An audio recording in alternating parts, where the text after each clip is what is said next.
ఆదిలాబాద్ జిల్లా ఇచ్చోడలో ఎటువంటి ఆంక్షలు లేకుండా 2 లక్షల రుణమాఫీ చేయాలని రైతులు ధర్నా చేపట్టారు. ప్రభుత్వం ఆగస్టు 15 లోపు రాష్ట్రంలోని రైతులందరికీ 2 లక్షల రూపాయల రుణమాఫీ చేస్తానని చెప్పి మోసం చేస్తుందన్నారు.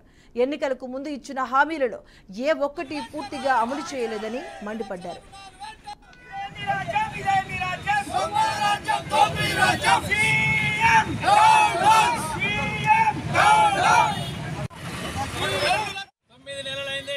గవర్నమెంట్ ఫామ్ అయ్యి ప్రతి ఒక్కరికి రుణమాఫీ చేస్తాను ఆగస్టు 15 లోపల అని చెప్పి ఇప్పటికీ 50,000 అయిన వారికి కూడా సరిగా లోను కాలేదు.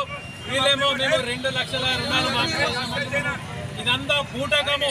ఏదో నామినల్ గా ప్రతి ఊరిలో 5-10 మందికి తప్ప ఏ విలేజ్ లో కూడా 100% రుణమాఫీ కాలేదు. ఇది దొంగల రాజ్యంగా నడుస్తా ఉన్నది. పబ్లిక్ ని అందరినీ చూతగుమంచి 9 నెలలు అవుతుంది కానీ ఇప్పటి వరకు రుణమాఫీ అనేది సరిగా చేయలేరు.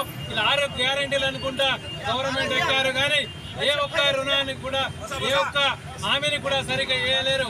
ఒక ఆర్టీసీలో స్త్రీలకు తప్ప అది చేసింది మాత్రం ఏమీ లేదు. కరెంటు అనుకుంటా 200 మాఫీ అన్నారు, అది కూడా సరిగ్గా అందరికీ లేదు. మరియు రుణమేమన్నారు, రుణమాఫీ లేదు.